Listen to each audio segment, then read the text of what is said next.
Thank you. Can everyone hear me all right? Yeah, I think that's going. Okay, so hi everyone. So my name is Martin Harper. I'm Innovation Lead at Avanade, and this is my colleague Steve. Hi everyone, I'm Steve Smith. I'm a Tech Lead at Avanade. And just quickly, Avanade, we're a joint venture between Microsoft and Accenture, 25-year-old kind of big IT consultancy. So what we're talking about today is something we built earlier this year called the Intelligent Garden, and we had the great privilege of actually presenting it at the Chelsea Flower Show, which is, at least for us, an unlikely place for us to turn up. But we had this fantastic opportunity as we had a connection with the Royal Horticultural Society, and it was our 25th anniversary as a company, and so we thought, what better way to celebrate than doing something really fantastic by melding technology and nature together and showing what AI could do to solve certain crises in ecology. So, for people who just aren't aware about the Chelsea Flower Show, I mean, it's something that is quintessentially British, I would say. It ran earlier this year for about a week in May. There's 14 official show gardens. It's almost like the Olympics of gardening. 145,000 visitors over 5 days, lots and lots of press coverage. I think they have almost like rolling press coverage throughout the week. It's visited by the royal family. It's an amazing event. It's very weird, but it's very fun if you get the opportunity to attend or even to take part. So, like I said, we came to the show to show that you could put technology into gardens and help solve problems in horticulture and ecology. The reason we did this is that one of our research partners, as part of the process of figuring out, okay, what was our show garden going to be focused on, showed us these statistics. And they're all about urban trees. So 30% of urban trees, so trees planted in cities and towns, they actually die in their first year of planting. 50% don't make it beyond 10 years. It takes 50 years on average for any given tree to reach its actual ecological peak. So that's the point of where it's actually doing the most for its environment. And about 16 years on average to reach its own carbon neutrality. We were quite shocked by these statistics, and so we set about figuring out how could technology support urban trees, not just to survive, but also thrive in urban environments. This is a little kind of example of what our garden actually looked like. Beyond the technology, it was just a beautiful place to work for a week, although it took a long time, several months to design and build. And we were actually lucky enough to win a gold medal at the end of it. This just gives you an idea of the number of people it actually takes to put a show garden together. This won't show the kind of completely finished garden, but gives you an idea of the scale of the site and the show. We had this amazing pavilion constructed, which housed screens for our technology showcase. That was constructed out of ash dieback timber, and also mycelium cladding, specifically grown out of mycelium for the show. So I'll hand over to Steve to talk about our platform. Thanks, Martin. Okay, I'm having flashbacks now, having seen that. So yeah, it was a busy time, and what we actually built, as Martin showed you, beautiful garden, the pavilion, amazing. We applied the technology, the intelligence. So part of our efforts were installing IoT sensors in the garden itself. So we had sensors on the trees, in the soil, in the water, the air, as well as a pollinator detector as well. And those sensors sent data, real-time data, into our data and AI platform, which kind of crunched the data, analyzed it, came up with suggestions, actions that the people looking after the garden could implement. As well as that, we built something called Tree Talk, which was a chatbot. So looking at it, it's quite a traditional looking chatbot. I'll go into it in a minute because it was pretty interesting to build. And in terms of the engagement, I think the public and press seem to get hooked to this idea of talking to the trees, engaging with a tree, understanding its needs, etc. And in the screen here, you can see a web app, intelligentgarden.avanade.com. There's a link. So that's still live. You can still talk to the trees, have a play. Please don't break it. Actually, try and break it. It's fine. I dare you. So as Martin said, there was a pavilion designed and built by Sebastian Cox, this beautiful pavilion. And in there we had 3 4K screens, which showed in real time the state of the garden. So you can see a map of the garden, the trees, their health, as well as some actions for the person looking after the garden.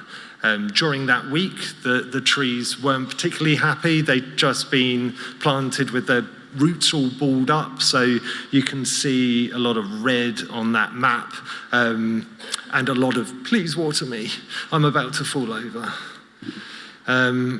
Okay, so this talks a bit more about the kind of architecture, I guess. So I've talked about those sensors, so the soil, the air quality, the tree, and then the telemetry moving into our platform and analyzing that data, augmenting it using AI, summarizing it, extracting actions, and trying to predict the health. So some anomaly detection to see, over the last month it's behaved like this, but that day it did that, so what does that mean? And then trying to sort of understand, does that result in an action that someone can do to address a potential issue, maybe disease, maybe an environmental issue. Okay, and then yes, you can see the web app on there as well as Tree Talk. So Tree Talk, I won't go into too much technical detail, but I'm the tech lead and tech architect, so I can't help myself.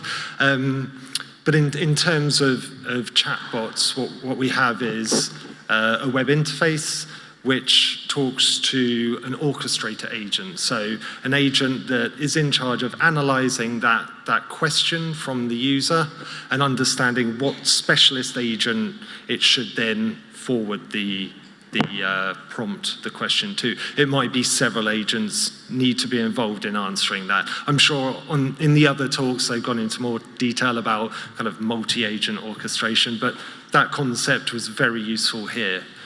We had agents that were experts in general tree knowledge or experts in being a silver birch, and what does that mean? And agents with access to that real-time telemetry, so they can answer questions about how were you last week, are you about to fall over, that kind of thing.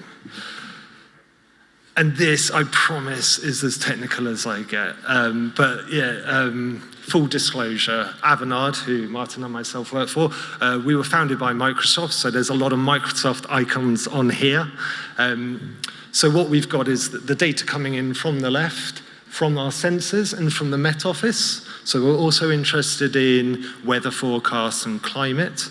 And that gets pulled into our data and analytics platform, which is using something called Microsoft Fabric. I won't go into too much detail, but that gives us sort of an enterprise level, a way to control where the analytics and engineering happens, have scalable storage. We can tap into things like OpenAI, and it gives us a way to expose this data to the web app that you see on the right there. Sticking out at the top, you can see it's talking to something called AI Foundry. So yeah, AI Foundry is a platform as a service solution, also Azure, but that's giving us a way to manage our OpenAI models, to train them, to give them access to certain knowledge, as well as those agents I talked about. So those specialist agents, how they're orchestrated, that's all done in AI Foundry. So I built an early prototype of this about half a year ago. Lots and lots of code, totally replaced with just using this product. But we're not selling Microsoft here. I'll move on. Okay, so yeah, you can go and play with Tree Talk, have a little chat with a tree. All of those trees are on their way to Manchester, so they're in a nursery just outside. We're going to go and check on them next week. But the data that you'll see on the website is the data from Chelsea. So it's not at the moment real time, but that will change as we install the trees in their new home at Mayfield Park, which I think you're going to talk about. Okay, so these are the sensors we built. Well, caveat, we didn't build the first one. The first one is a tree tag. If you're interested, I've got one in my bag, I can show you later. So these are tags. They're multiple sensors all in one. They can measure the lean angle of a tree using an accelerometer, the growth of a tree, so the radial growth using something called a dendrometer. So the microns of growth and shrinkage over 24 hours. That gives us an idea of whether the tree is healthy. What else? Temperature, humidity, light levels, things like that. So all of that telemetry gives us a good idea of the general health of the tree. We built, so the middle one, that's a soil sensor. It's not powered by bananas, that's just there to show you the size. So these, we built a few of these. Our friend Dave built them at his house, so there's some 3D printing, a lot of, soldering and all sorts that he did to produce these. These aren't obviously consumer-facing products. We built these especially for the garden. And on the right, that's one of the air sensors that we use there. Tree tags I've talked about, so built by ePlant in California. So these are battle-hardened. They're used across the world. They're resistant to extreme temperatures, extreme animals like bears and things like that. They're very robust, and they were fantastic.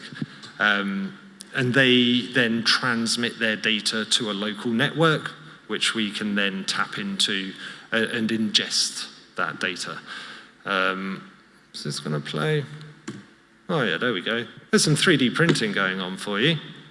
That's pretty cool. So that was the soil sensors being built. Some more production line sensors. It was fun because we never get to go outside and play as software engineers in my role. So going to a garden, setting up all this tech, wiring it all up, creating the networks, fixing all the environmental issues, super fun. This is over to you now. Thank you.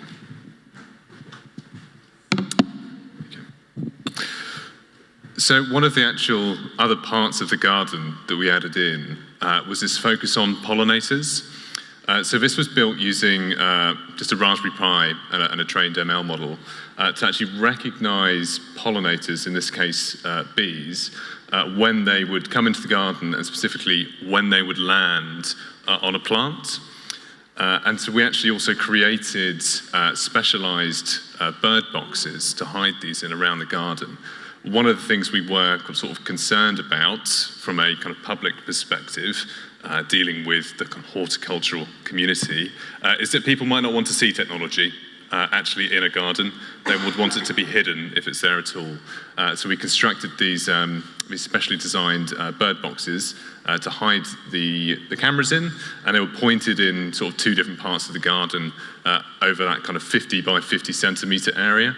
And then using something called a FIT count, so a flower insect time count, which is an RHS guideline, you can extrapolate out from how many pollinators have landed in that area to the wider garden. And it means you can get a really good idea of how well that ecosystem is functioning for pollinators.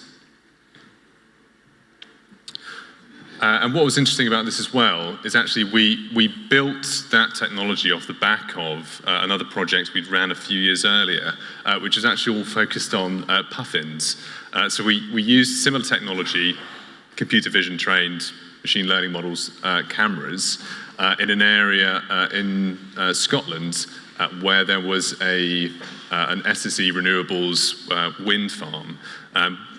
Typically what they have to do when they're going through this whole planning process for putting in any kind of wind farm is estimate what the ecosystem impact is going to be. And there was actually puffin colonies around one of these wind farms.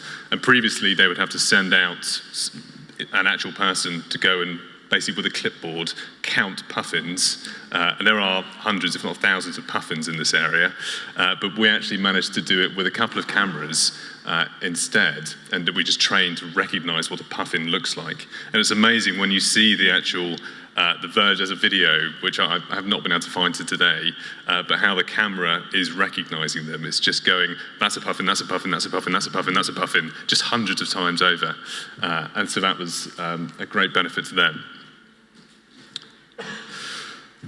And I mean, so something I want to talk a little bit about now is actually the sustainable and sustainability credentials of this technology.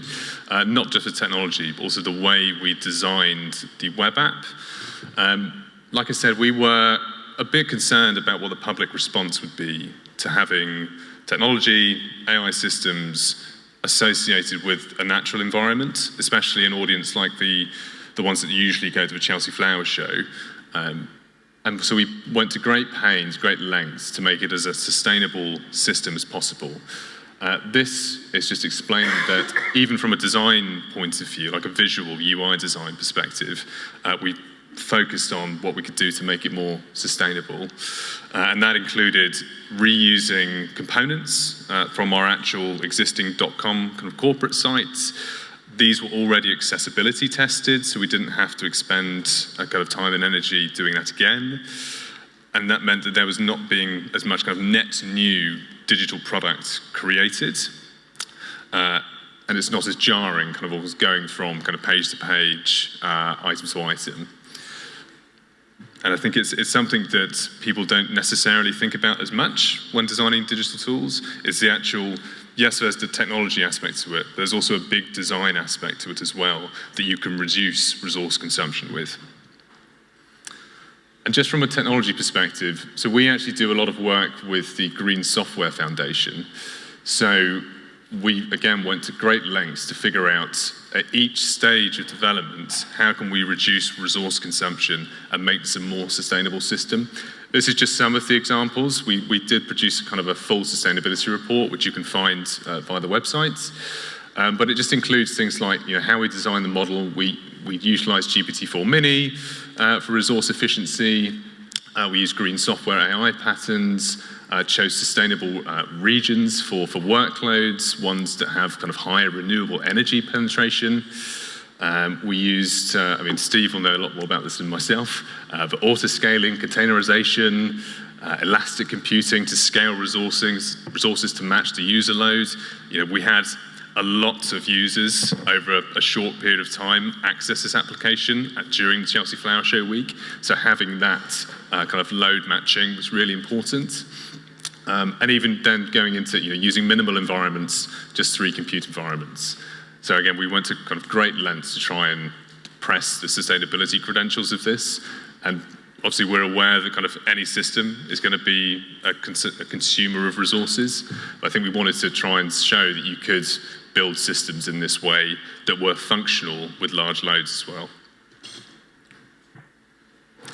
So just kind of looking ahead to the future, we got a lot more interest in this than we anticipated. The public response was actually a lot more positive than we thought. I'd actually built out about 10 pages worth of talking points and responses to if anyone came up to us saying, AI is evil, what the hell are you doing? But in fact, it was overwhelmingly positive, which was a big surprise to us. And that has meant that beyond this just being a sort of celebration of our 25th anniversary, we decided to push this out into being a kind of proper product that we can develop further. And that's taken us into some wonderful new areas. These are just some of them.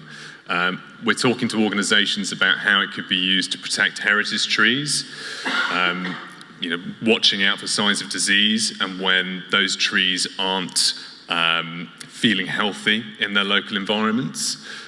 We're looking at the kind of property development maintenance angle of this as well. There's great pressure from residents in kind of property developments around green credentials, the number of trees that are present in a residential area, etc. And we believe that this can help trees survive and thrive, and also make sure that more climate resilient trees are planted in local environments. And I think also most interestingly to us and most surprising is there's a sort of carbon sequestration angle to this as well. We've realized that you can kind of flip some of the sensor data into actually being able to tell you live how much carbon is being sequestered by an individual tree. And this can have an impact on things like the carbon offset market to give it more credibility or even create a better quality carbon credit. So that's really exciting for us. Also, one of the more interesting things we've ended up doing is we got to have an amazing visit to an English vineyard as well, because it turns out a vine is just a different type of tree. So we're looking at putting sensors in vineyards as well to see if they can help protect vines, which we all know is very, very important. Steve mentioned this a bit earlier, but as part of any Chelsea show garden, you actually have to have a plan for where is the planting going to go afterwards, so it's not all just chucked in a skip, basically. And we are actually delighted to say that we are moving kind of all of our planting and the technology as well, actually, to a regeneration site in Manchester. It's called Mayfield Park. It was opened in 2022. They are adding stages to it over about kind of a 10-year plan, I think it is. But so we are moving our show garden to effectively the front of this park to act as a visual like thoroughfare from Manchester Piccadilly Station to draw people towards the park and encourage local engagement with kind of urban nature and the trees that are there. So we're hoping to also expand maybe the technology across Manchester as well. We'll see. But it's very exciting. So thank you very much.